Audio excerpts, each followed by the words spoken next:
menolong jemaat baik yang ada di gereja maupun yang ada di rumah, sehingga mereka boleh mengalami Tuhan, boleh mengalami pertumbuhan dalam kehidupan mereka. Terima kasih Bapak, kami mau serahkan doa kami ini hanya di dalam tangan Yesus, Tuhan dan Juru Selamat kami yang hidup. Amin. Ya, silakan duduk Bapak dan Ibu.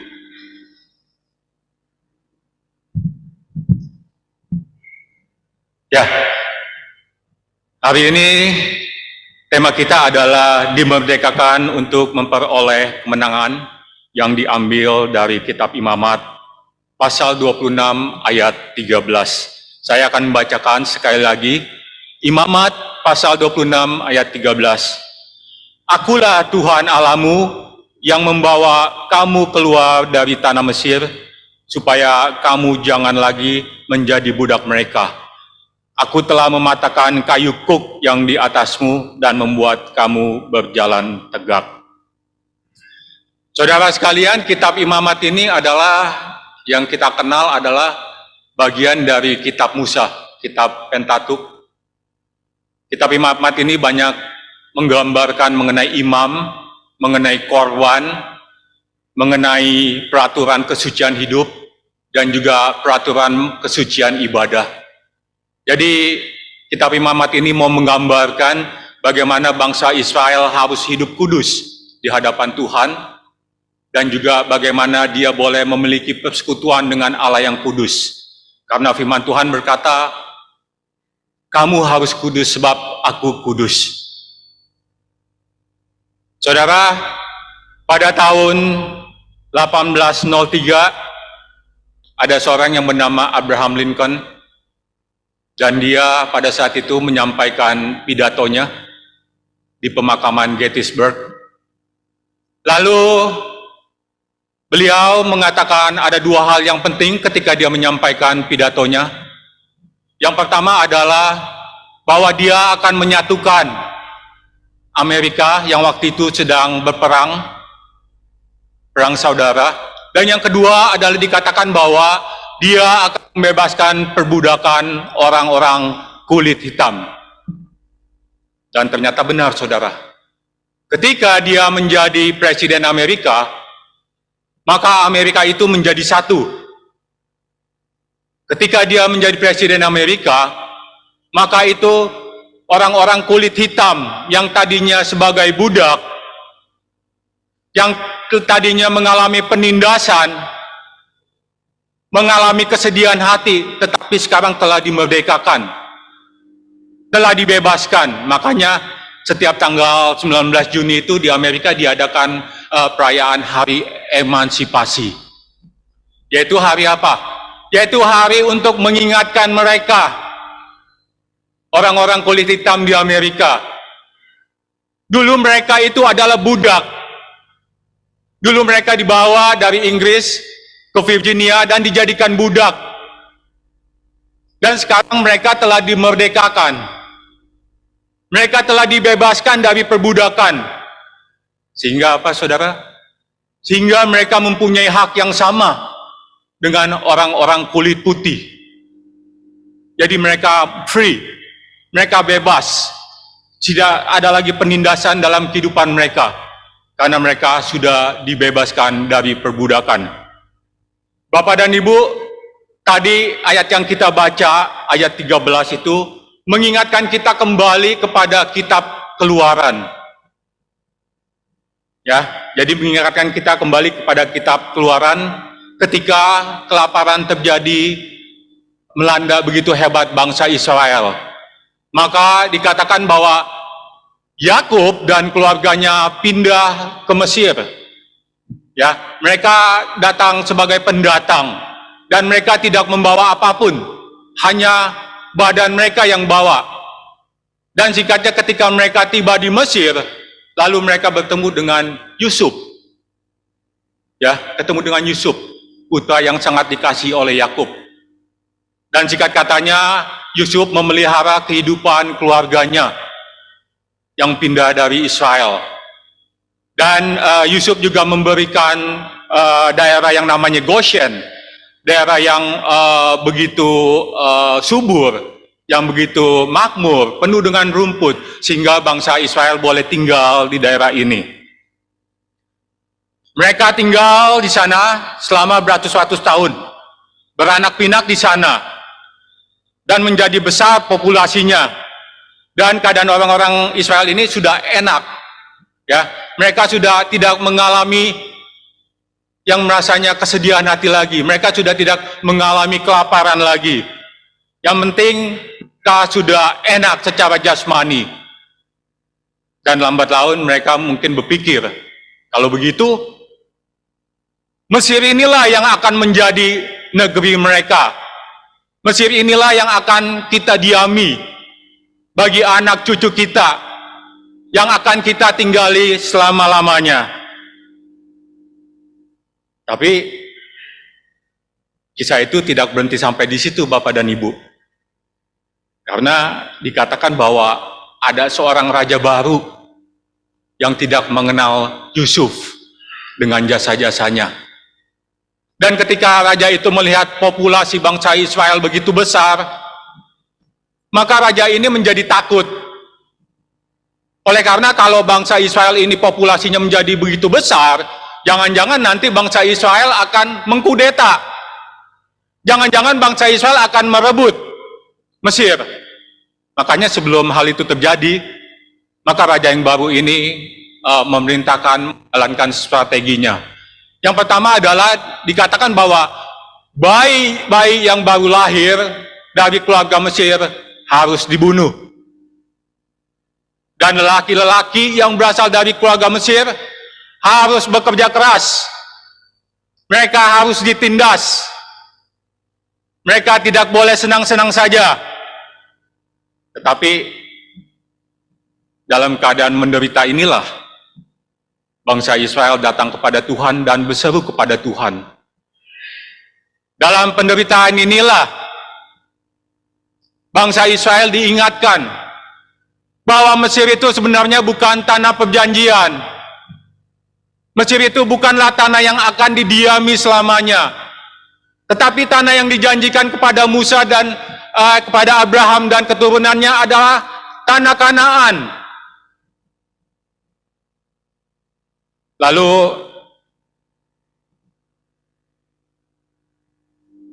Allah menyuruh Musa untuk membebaskan bangsa Israel dari perbudakan dan keluar seperti dikatakan dalam Keluaran 10 ayat 3, biarkanlah umatku pergi supaya mereka beribadah kepada aku.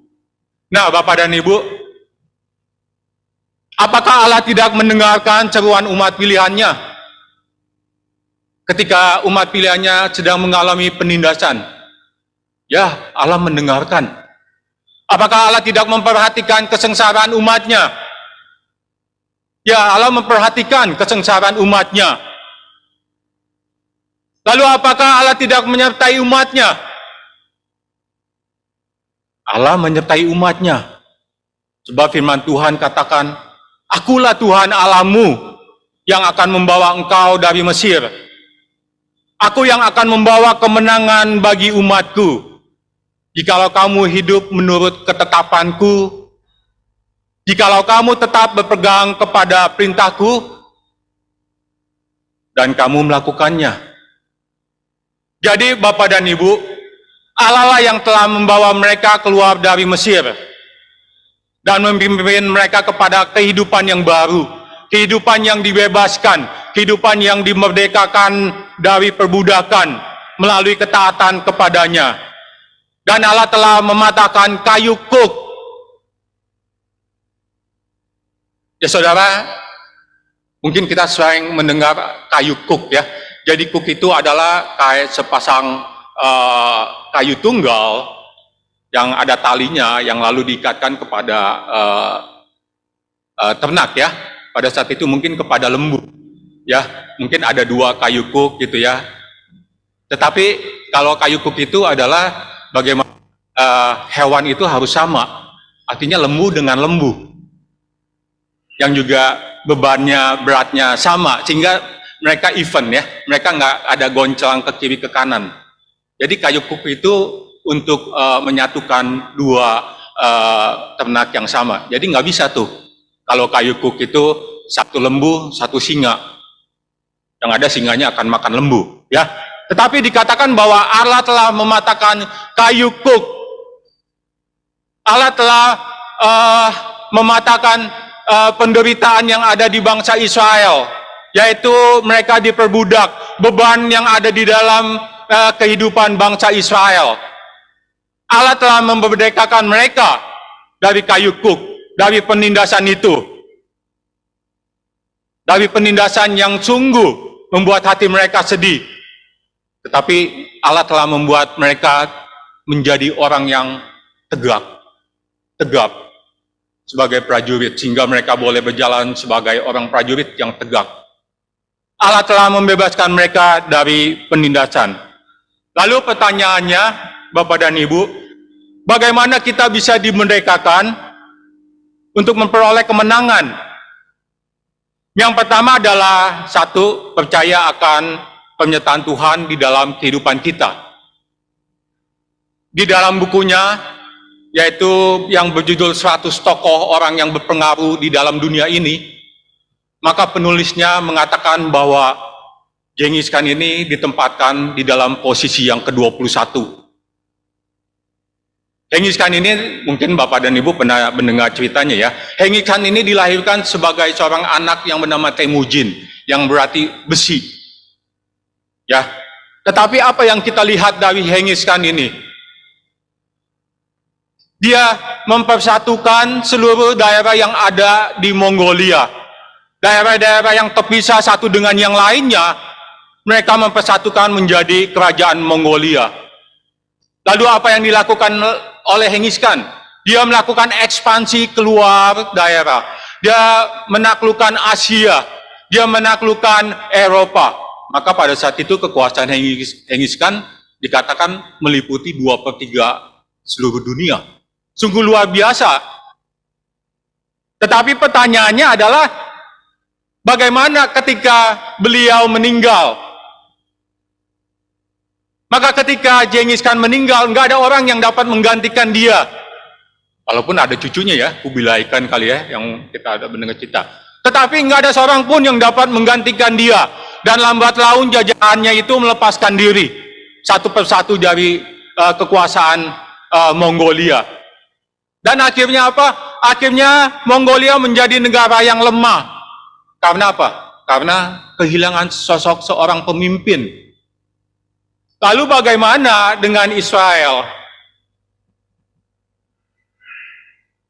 Saudara, Alkitab kalau Bapak dan Ibu baca ya, selalu dimulai dengan kematian dari seorang tokoh.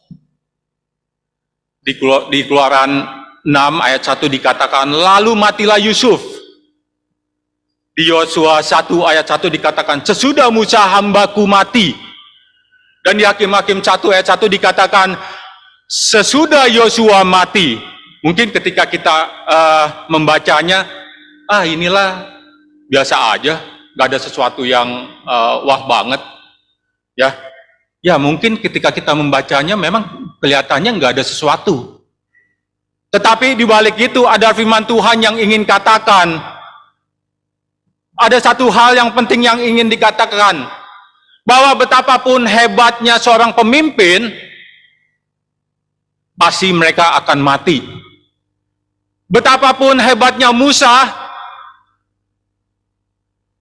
yang dikatakan bahwa dia adalah orang yang begitu hebat memimpin bangsa Israel keluar, dia mati. Betapapun hebatnya Yusuf, dia mati juga. Betapa hebatnya Yosua yang membawa bangsa Israel masuk tanah Kanaan, Yosua pun mati. Ini mau menggambarkan apa, saudara? Jadi ini mau menggambarkan bahwa janganlah kita bersandar kepada manusia. Ya, artinya kita nggak boleh bersandar kepada manusia. Walaupun pemimpin-pemimpin besar itu mati, dan seakan-akan bangsa Israel itu kehilangan arah, kehilangan masa depannya, nggak tahu harus berbuat apa, tetapi pemimpin kita yang sejati adalah Tuhan. Tuhan yang menyertai bangsa Israel. Mereka semua adalah alat yang dipakai oleh Tuhan. Tuhan yang menuntun mereka keluar dari perbudakan. Maka Tuhanlah yang sesungguhnya menjadi pemimpin sejati kita. Hanya Tuhanlah harapan saya dan saudara. Penyertaan Tuhan adalah yang paling penting di dalam kehidupan saya dan saudara. Saudara, ketika saya mungkin sebelum COVID ya, saya itu tiap Sabtu sering ke rumah sakit Husada bersama teman. Ketika suatu kali saya sampai di rumah sakit Husada, kita ke ruangan jantung, dan di situ ada seorang pemuda, ya, orang ini masih muda, lagi berbaring. Lalu di situ ada ayahnya, lalu ayahnya panggil kita keluar bicara, ya. Lalu dia bilang begini, Pak, katanya, tolong doakan anak saya. Dia kena sakit diabetes, ya. Artinya dia sudah harus dilakukan diamputasi. Dan bapaknya itu bilang, anak ini sudah melayani Tuhan loh, Pak. Anak ini sudah menjadi ketua di komisi di gerejanya, Pak. Tetapi bagaimana mungkin? Atau dengan lain kata, bapak ini ingin menyatakan, oh, anak ini seharusnya nggak boleh sakit, karena dia udah melayani Tuhan begitu giat. Kok yang jadi terbalik, malahan anak ini sakit. Nah, Bapak dan Ibu, ini kalau kita nggak mempunyai konsep penyertaan Tuhan yang benar, maka kita akan menjadi salah. Ketika kita mempunyai konsep Tuhan yang nggak benar, maka akan membuat iman kita semakin menurun, membuat iman kita menjadi lemah. Ketika kita tidak mempunyai konsep penyertaan Tuhan yang benar, maka kita akan mempunyai kecewa kepada Tuhan. Hati kita kecewa kepada Tuhan. Seperti gambaran tadi anak ini. Karena bagi dia, penyertaan Tuhan itu tidak boleh orang sakit. Tetapi kalau kita mempunyai konsep penyertaan Allah yang benar, penyertaan Tuhan yang benar, maka kita akan dikuatkan. Maka kita akan diberikan kekuatan. Untuk apa, saudara? Untuk menghadapi pergumulan kita, untuk menghadapi masalah kita, dan kita menang. Ya. Jadi, Bapak dan Ibu, ketika bangsa Israel dibebaskan dari Allah, keluar dari Mesir di bawah pimpinan Musa, Tuhan selalu menuntun umatnya. Tuhan selalu menyertai umatnya. Penyertaan Tuhan bukanlah berarti bahwa kita terhindar dari sakit penyakit, ya. Saya ulangi, penyertaan Tuhan bukanlah berarti bahwa kita terhindar dari sakit penyakit. Ketika saya dulu pernah sakit asam urat, beberapa tahun yang lalu, itu bengkak di kaki saya mengalami kesakitan. Lalu saya ke dokter, sembuh. Lalu 1 bulan lagi, bengkak lagi kaki saya, nggak bisa jalan lagi. Tapi ini kan mau menyatakan bahwa saya nggak disertai Tuhan. Penyertaan Tuhan ada. Tetapi yang bandel itu kan saya. Yang bandel itu adalah saya yang terus makan kacang-kacangan. Yang notabene adalah yang nggak boleh bagi seorang penderita asam urat. Ini mau mengatakan bahwa penyertaan Tuhan itu ada. Tetapi bukan berarti bahwa kita nggak boleh kena sakit penyakit. Kalau Tuhan izinkan kita sakit penyakit, ada sesuatu yang Tuhan ingin katakan kepada kita. Ada sesuatu yang Tuhan ingin ajarkan kepada kita. Ya. Yang kedua adalah penyertaan Tuhan bukan berarti bahwa kita menjadi sukses.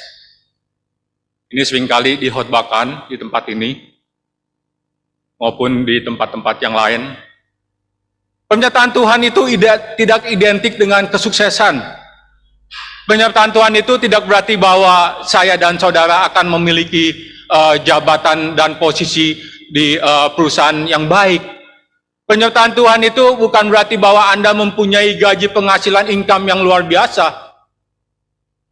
Penyertaan Tuhan itu bukan berarti bahwa saya dan saudara mempunyai rumah yang begitu banyak, sehingga saudara bingung mencantumkan alamat di KTP. Mana alamat yang benarnya? Dan penyertaan Tuhan itu bukan berarti bahwa apa yang kita mau, lalu Tuhan mengabulkan semuanya. Tuhan, saya ingin begini, lalu Tuhan mengabulkannya. Bukan itu semuanya, saudara. Tetapi penyertaan Tuhan itu adalah bagaimana Allah hadir di dalam kehidupan kita. Ya, saya ulangin ya. Penyertaan Tuhan itu adalah bagaimana Allah hadir di dalam kehidupan kita sepanjang kehidupan kita.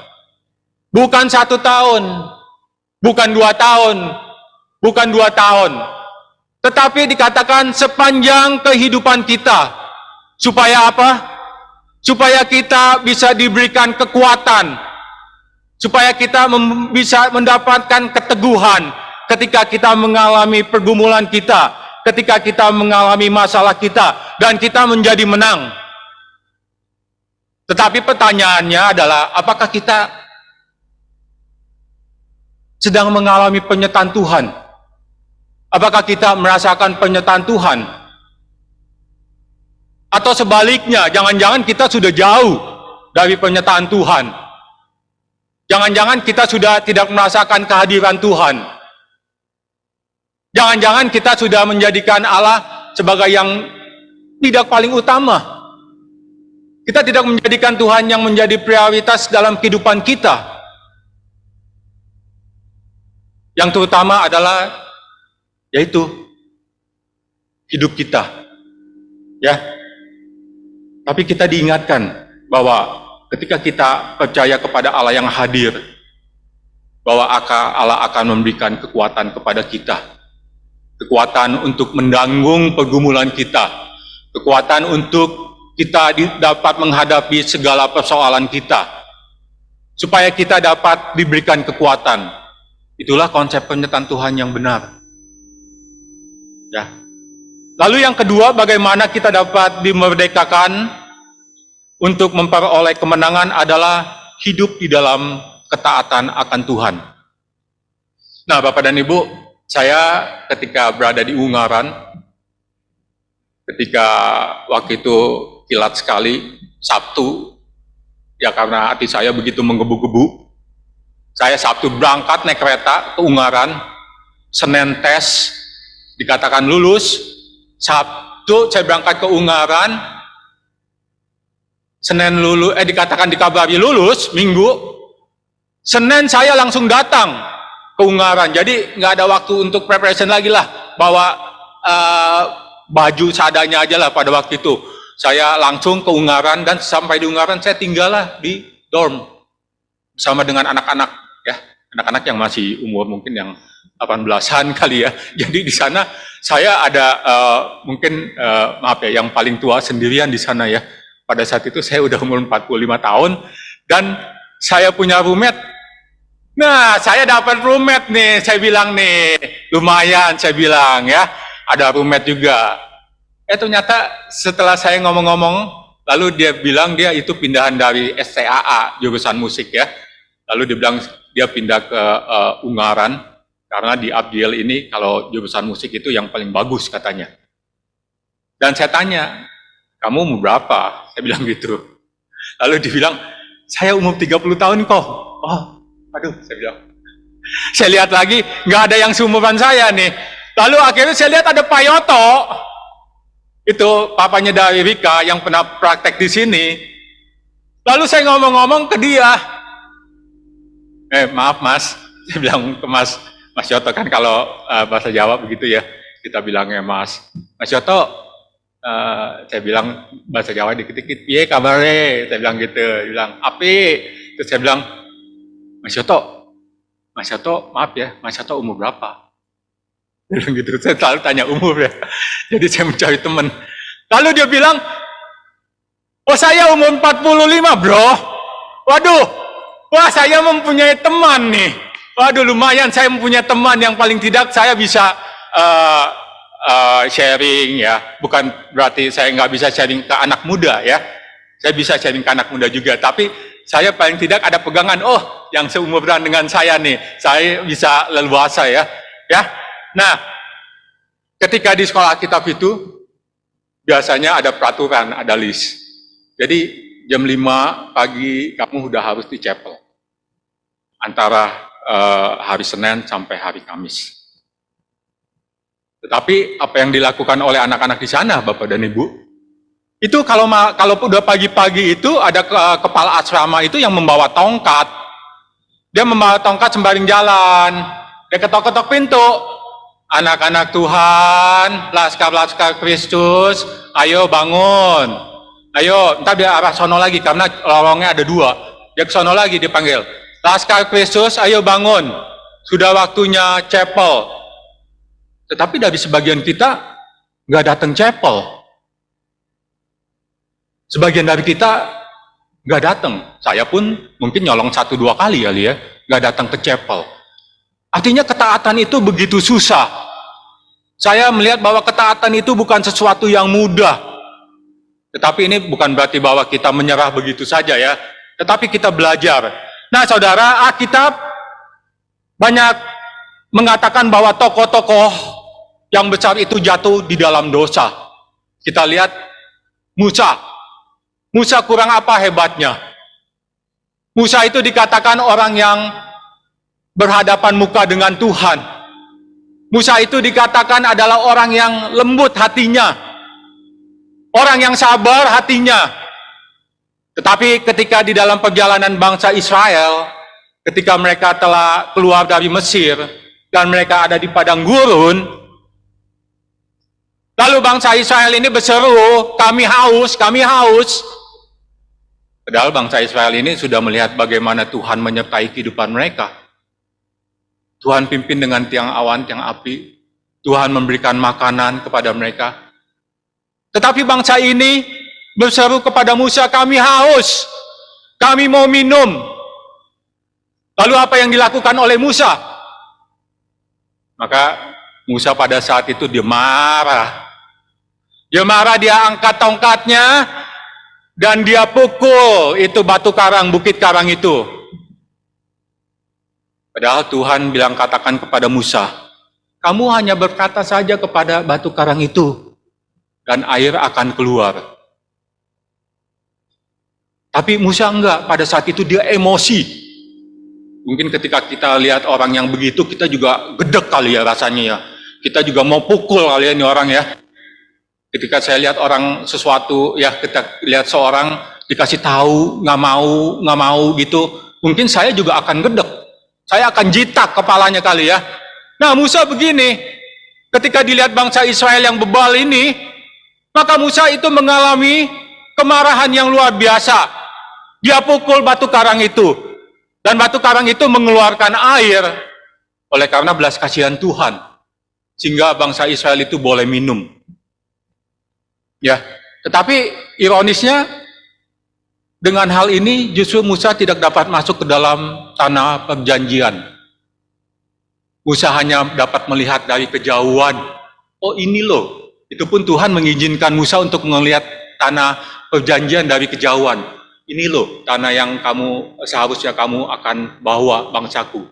Tetapi kamu nggak masuk. Ya, itu karena ketidaktaatan Musa kepada Tuhan, maka akibatnya adalah dia tidak boleh masuk ke dalam tanah perjanjian. Lalu bagaimana dengan Raja Saul yang ingin berperang dengan Filistin? Dikatakan bahwa Nabi Samuel katakan kepada Saul, kamu nggak boleh berbuat apa-apa sebelum aku datang. Aku akan datang dalam 7 hari.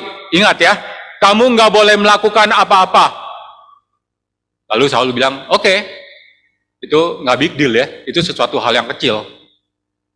Ketika ditunggu 1 hari, Samuel nggak datang. Lalu untuk menyenangkan hatinya, oh iyalah, mungkin Samuel lagi ada urusan, ya. Hari kedua nggak datang. Samuel masih Saul masih, oke lah, hari kedua belum datang, nggak apa-apa. Hari ketiga nggak datang, hari keempat nggak datang, sampai hari keenam nggak datang. Maka firman Tuhan katakan, takutlah Saul ketika rakyatnya banyak meninggalkan dia. Ketika dilihat bahwa bangsa Filistin itu udah siap berperang, bangsa Filipin itu sudah menyiapkan strateginya, bangsa Filistin itu udah memakai baju perang dan siap untuk menghancurkan Israel. Tetapi strategi orang Israel apa? Hanya duduk, diam, menunggu Samuel datang. Ini kan strategi perang yang gak lucu ya, kalau kita berpikir pakai pikiran kita sendiri. Tetapi Tuhan telah katakan bahwa melalui Nabi Musa, bahwa aku akan datang dalam waktu 7 hari. Dan apa yang dilakukan oleh Saul? Maka Saul menggantikan posisi Samuel. Dia membawa korban bakaran. Dan setelah korban bakaran dipersembahkan kepada Tuhan, lalu Samuel datang. Dan kita lihat apa akibat ketidaktaatan dari Saul. Akibat ketidaktaatan dari Saul, maka Allah telah menolak dia sebagai raja. Ya. Jadi Bapak dan Ibu, apa yang dilakukan oleh Musa dan Saul ini sepertinya adalah persoalan yang sepele. Itu adalah sepertinya persoalan kecil. Itu menurut pandangan kita, ya. Kita bilang seharusnya Allah kan bisa memahami mereka. Seharusnya Allah bisa memahami Musa dan Saul. Karena apa? Karena mereka udah posisinya terpojok. Kalau orang sudah terpojok, nggak dapat melakukan apa-apa, maka dia akan melakukan dengan caranya sendiri. Ya, begitupun dengan saya dan saudara. Tanpa sadar pun, ketika kita tidak taat kepada Tuhan, maka kita akan mentolerir ketidaktaatan itu dengan 1001 macam alasan. Ya. Bukankah saya sudah melayani Tuhan di gereja? Jadi, kalau sedikit-sedikit tidak taat, nggak apa-apa dong Tuhan. Bukankah saya sudah memberi persembahan kepada Tuhan? Jadi, wajar dong Tuhan, kalau saya nyerempet sedikit. Maklumlah Tuhan, kalau saya nggak jujur di pekerjaan. Maklumlah Tuhan, kalau saya nggak jujur di tempat pekerja, di rumah, di keluarga. Toh semua orang juga melakukannya. Tetapi ketidaktaatan tetap ketidaktaatan Tuhan, saudara. Ketidaktaatan itu adalah tetap dosa di hadapan Tuhan. Gak ada itu ketaatan kecil, ketidaktaatan besar. Tetap dosa di hadapan Tuhan. Oleh karena apa? Oleh karena kita tidak menurut perintahnya dan kita tidak mempercayai Tuhan. Oleh karena itu di ayat 1 dikatakan bahwa kamu bangsa Israel jangan berhala kepada yang lain. Ini udah diwanti-wanti oleh Tuhan. Dan kamu harus pelihara hari Sabat. Jadi Allah sudah wanti-wanti kepada mereka, kepada orang Israel, oleh karena pengalaman-pengalaman bangsa Israel yang jatuh bangun dalam berhala. Makanya Allah sudah tegaskan ke bangsa Israel, kamu jangan menyembah berhala, jangan menyembah patung, dan kamu harus laksanakan hari Sabat. Dan kalau kamu hidup menurut ketetapanku dan tetap berpegang kepada perintahku dan melaksanakannya, maka aku akan memberkati engkau. Nah saudara, kisah Musa dan Saul adalah suatu contoh ketidaktaatan kepada Allah. Dan ketika mereka tidak taat kepada Allah, maka mereka memakai caranya sendiri. Dan ketika mereka memakai caranya sendiri, artinya mereka sudah tidak lagi percaya kepada Tuhan. Dan akibatnya apa? Akibatnya Musa nggak boleh masuk ke tanah perjanjian. dan Saul harus dilengserkan sebagai raja. Bagaimana dengan saya dan saudara? Apakah kita sudah taat menjalani kehidupan ini? Dan apakah saya dan saudara terus bernegosiasi dengan dunia? Terus bernegosiasi dengan dosa? Apakah saya dan saudara masih bermain-main dengan dosa? Tuhan menginginkan ketaatan kita. Ketika kita taat, maka Tuhan berjanji bahwa Tuhan akan menyertai dia. Tuhan akan menyertai kita semua. Ketika kita taat, ketika Tuhan menyertai kita, maka Tuhan akan membawa kemenangan kepada kita. Kemenangan ketika kita bergumul dengan masalah. Kemenangan ketika kita menghadapi masalah sakit penyakit. Dan Tuhan yang membawa kemenangan kepada kita. Saudara, selama beratus-ratus tahun bangsa Israel menjadi budak dan mengalami penindasan, tertekan dan putus asa. Tapi Tuhan membebaskan mereka dari perbudakan supaya mereka bisa masuk ke tanah yang dijanjikan Tuhan kepada Abraham dan keturunannya. Demikian juga saya dan saudara, kita akan dimerdekakan untuk memperoleh kemenangan. Yaitu dengan apa? Dengan percaya akan penyertaan Tuhan di dalam kehidupan kita. Penyertaan Tuhan sepanjang kehidupan kita. Dan kita akan memperoleh kemenangan ketika kita mempunyai ketaatan kepada Tuhan.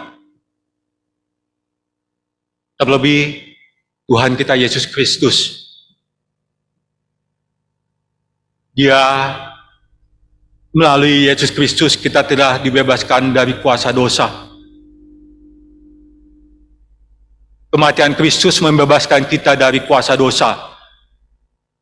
Dan kita tidak lagi dipengaruhi oleh dosa.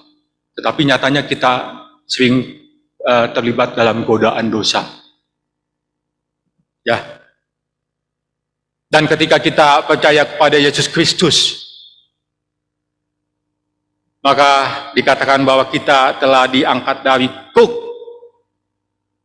Atas kita kuk, ya. Kuk perhambahan, kuk dosa kita. Karena Dia yang mengambil semua dosa kita. Dia yang menerima dosa kita.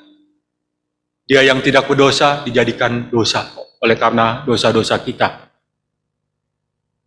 Dan setelah kita diselamatkan, lalu apakah kita cukup dengan diam-diam saja? Apakah kita setelah diselamatkan, lalu kita, ya udah, yang penting saya selamat. Tetapi kita enggak melihat bahwa ketika kita diselamatkan oleh Kristus, kita enggak berhenti hanya di situ. Tetapi ketika kita diselamatkan oleh Kristus, kita harus jauh melihat ke depan. Bukan lagi berkutat dengan ini dosa apa tidak ya? Ini boleh apa tidak ya? Tetapi target kita adalah ketika kita diselamatkan untuk menjadi serupa dengan Kristus. Ketika kita enggak mempunyai target di dalam kehidupan kita,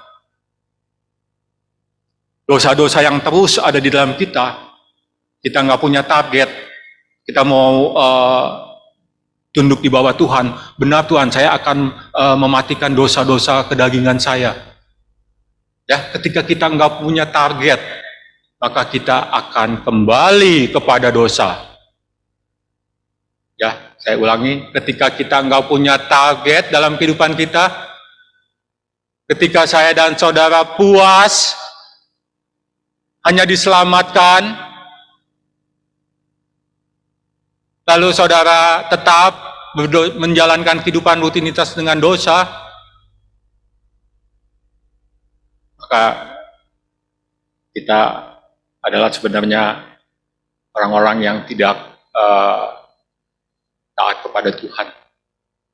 Ya, tetapi mari Bapak dan Ibu, ketika kita tahu bahwa Tuhan yang menyertai kehidupan kita, ketika kita tahu bahwa Tuhan ada bersama-sama dengan kita, maka Dia akan memimpin sepanjang hidup kita dan memberi kemenangan kepada kita. Kita dimerdekakan dari masalah dan membawa kita kepada kemenangan. Terlebih Kristus yang mati di kayu salib telah memerdekakan kita dari dosa. Dan kita harus hidup untuk menyenangkan Tuhan. Dan kita harus mempunyai target, yaitu hidup kita semakin hari semakin serupa dengan Kristus. Dan ketika kita enggak mempunyai target, maka saya dan saudara akan kembali lagi kepada dosa. Amin. Mari kita satukan hati kita di dalam doa. Tuhan, kami sudah mendengarkan firman-Mu. Kami sungguh percaya ya Tuhan, ketika Engkau menyertai kehidupan kami, ketika kami hidup dalam ketaatan kepada Engkau, maka Tuhan yang akan memberikan kemenangan kepada kami. Kami boleh dimerdekakan untuk memperoleh kemenangan. Terlebih ketika Tuhan Yesus Kristus mati di kayu salib, yang membebaskan kami semua dari dosa. Biarlah hidup kami terus bersandar kepada Tuhan. Biarlah kami mempunyai target di dalam kehidupan kami, sehingga kami semakin hari boleh semakin serupa dengan Kristus. Terima kasih Bapa untuk firman Tuhan pada pagi hari ini. Kiranya firman Tuhan yang terus memberikan kekuatan, yang menghibur kepada jemaat ketika mereka mengalami pergumulan. Ada Tuhan yang selalu hadir, ada Tuhan yang selalu menyertai kehidupan kami semua. Dalam nama Tuhan Yesus kami mengucap syukur.